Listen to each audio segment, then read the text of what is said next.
So we've come into Kew, as you can see by the rhododendrons, close up. There we go. And how did we get here, you ask? Well, that's an excellent question. We didn't walk. We got a mobike, which looked a bit like this. Welcome to another episode of Toby's Stupid Vlog.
There's the Temple House. Now see if you can see the difference between the front facing part that we saw the other day and the rear facing part. No, we didn't. They still haven't turfed the back of it. So well. It's another absolutely beautiful day, despite the fact it's Monday. And I'm going to Webfed today, and then I've got to be at RHP this evening, so it's quite a long day today. Got another long day on Wednesday as well, because I'm doing USP in the morning and crowd screens in the evening. And so I've brought this on myself, as what I'm getting at. Tuesday and Thursday just normal working days, haha. And then we're going to Centre Parks on Friday, so woo! The reason it's a bit more deserted than normal is I'm going into work half an hour earlier, because I got to leave half an hour earlier to get to Teddington for a meeting at 6. So this is a slightly unusual experience to me for actually going to work for 9 o'clock. The rest of you are probably thinking you're an absolute bastard, and you're probably right. But I haven't had my usual sort of midweek wander around Kew for quite some time, because I have worked at least once every day, in some cases twice this month. So I'm paying for it, and literally, good morning. You join me on this beautiful spring morning as I slowly amble my way towards central London. I'm working at USP in Tavistock Square today, and I'm navigating the bicycles along this very narrow path. Having been one of the bicycles only a few days ago, I do have a little more sympathy for how difficult it is to cycle this, but what I would suggest is this is not really a route to commute on. But there we go. Can't change other people. So it's amazing how green and luscious everything is now. All the weeds have sprung up. They look quite pretty actually. Leaves on all the trees. It's quite different even from the last time I managed to do this walk. And it's a lovely day for it. It's ever so calm and still and blue. It's going to be quite warm later. I have just come past the old Mortlake Brewery, which, as I mentioned before, was one of the last few remaining breweries on this stretch of river. It's been closed a couple of years now. I miss the smells that come from it. And obviously there's now a lot of pressure groups appearing in regards to the redevelopment of that site. I just wanted to address some of the new local NIMBYism that we have. So I remember when I was a kid that NIMBYism was alive and well.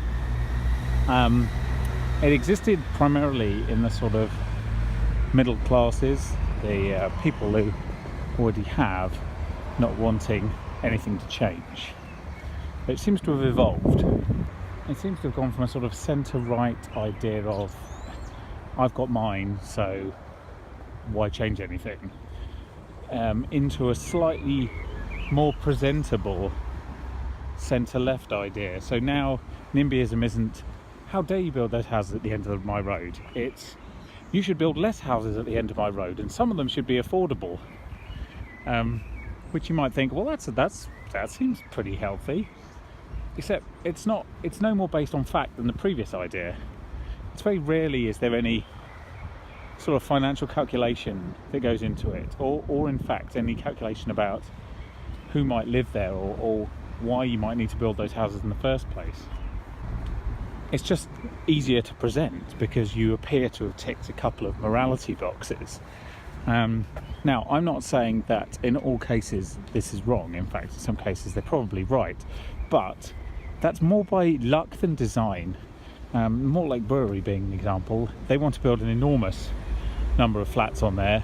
It's a massive site. They're looking at over 800 flats. Now that has lots of repercussions with the surrounding area in terms of transport and green spaces and what have you. But if you want any flats at all, and you probably do because housing need is increasingly bad in this part of London, you have to ask yourselves, how can I actually make the numbers add up? And I don't doubt that the developers essentially try to maximise the number of units, so they don't need that many for the scheme to still work. But I dare say that there is a number which is higher than what the residents want that makes the scheme add up. Once you put affordable housing into the mix, be that shared ownership or rental products or what have you, that does affect the viability of a scheme. And if you're a housing association, then it's kind of your modus operandi to make sure that there's affordable housing in the mix, so you'll take a greater hit and you'll understand that the return is over a very long period of time. Private developers obviously have different constraints. They're constrained by their shareholders, and they will therefore need a return a lot quicker. But in cases like that, that's a very big site. Would anything be able to be done by a housing association alone? Very few, frankly, on a site of that scale. So if you want some affordable housing there, then I'm afraid the payoff is probably slightly more houses than you would ideally like. And I think I would like to see a bit more practical thinking from oppositions to these kind of schemes and possible solutions. I'm not saying they're going to have all the facts and all the knowledge to do this, but instead of it just being a sort of back of a fag packet kind of, this is a number I think would work, a bit more of a like, well, this would be viable. So if you want to challenge a developer, you can say, you want to build 880 homes on this site, but I happen to know that you can still return a profit in 3 years if you build 700. I know this is just me hoping that people actually think about things before they say them out loud or print them on brochures. I know that's not really very likely. But don't expect to have the instant support of everybody just because you now appear to be the new owners of morality, because in most cases it looks a bit flimsy, frankly. Anyhow, I don't want this whole walk to just be me ranting about housing. It only occurred to me literally moments ago that I suppose technically I work in the housing sector, and you might say, well, obviously you do, you're on the board of a housing association and its subsidiary, but I never really thought of it as work. But I guess I do, so there we go. Anyway, yeah, just don't accept everything everyone says at face value. Healthy skepticism and questioning is the way to go for everybody, not least your elected officials actually, but planning is complex. I can smell bran. I must be near a brewery. In fact I am, it's on the other side of the river. It is, where is it? It's over there where that chimney is, through the trees. It smells excellent. That's what you miss when you do not have a brewery, is that amazing smell in the morning. It's fantastic. That is the Lamb Brewery, which is by the Hogarth roundabout. Is that right? Which roundabout is that? Yeah, I think that's right. Yeah, anyway, wearing my Venetian gondolier top and walking along the Thames, I'm reminded of the only real obvious connection between the Thames and Venice, which is Canaletto, my favourite Italian artist, who obviously was so named because he painted a lot of canals in Venice, but also famously painted the regatta on the Thames, as well as a few other Thames scenes. He just really liked water. I think that's the be all and end all, and I totally understand as to why. It's ferocious and daunting in the winter and beautiful and serene in the summer, and that's why I have a giant Canaletto hanging in the living room, thanks to Treat Yourself Day last October. Welcome to the top floor of the Hilton Waldorf Hotel in Aldwych. You can see the roofs, and you can see where the event is going on tonight below the glass roof there. It's a very nice, I think it's called the Palm Suite or something. It's a lobby bar basically. I'm not entirely sure where I'm going, which is why there's a bit of hesitation. Also, it's quite low up here. But anyway, I'm going to carry on wandering and moderating crowd screen at the same time, because, you know, multitasking. So here we are. This is underneath the glass ceiling. So this has always been a bar. They used to do tea dances here, but then during the war, a bomb landed very nearby and it smashed the original glass roof. This is literally during the war, like 1943 I think, and then they didn't do any more tea dances for a while. Classic British attitude of just like, oh no, we'll have some tea and a dance even though there's a war on.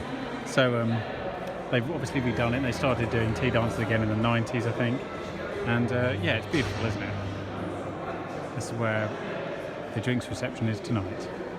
So around the same time, and this is a slightly weak segue, in fact a few years earlier, in 1935, the German government passed laws that stripped Jews of their German citizenship, and slowly but surely they took the citizenship of everyone they could prove to be Jewish, and that included my grandparents, who left the country very shortly thereafter. So my grandparents, although they'd been born German, weren't German, and because of that there is a law, German basic law, that allows people to reclaim their citizenship. So the be-all and end-all of this is that because of the idiotic decision to leave the European Union, and as possibly the only positive benefit that I've seen so far, I found out that I am entitled to claim German citizenship under this strange rule. A lot of people actually found out at the same time, descendants of Jews that have been removed from Germany. Anyway, so at the time, about October 2016, I began the application process. And as of today, the 16th of May 2018, I am again a German citizen. And I say again, I mean, as in I've regained the citizenship of my grandparents effectively. So the family has regained its citizenship, and I am a German, I guess, for the first time. So I have to go and pick up the paperwork and apply for a passport and what have you, but I have to be honest, I feel quite emotional about the whole thing. It's over 80 years that my family's effectively been deprived of this, and it's very comforting to get it back. And talking about my newfound Germanity, as I'm now calling it, this has been quite important to me for quite some time. I'm very excited. I have to go back into the German embassy and get officially handed the paperwork because as I'm German. At that point I am a German citizen, and then I'm going back in June to apply for a passport, which, as those of you who are Brexit aware will know, will mean that I still get free movement of people and work and what have you, which is quite exciting, and any future children I might have would also be potentially German citizens. So I'm very grateful for that, and I'm really looking forward to it. It's going to be great. And here I am in the main room. The awards are going to happen tonight. Everyone's got a balloon tied to their chair with a little light on it. Looks like a bit of a forest. And the crowd screens are going up on these during the dinner.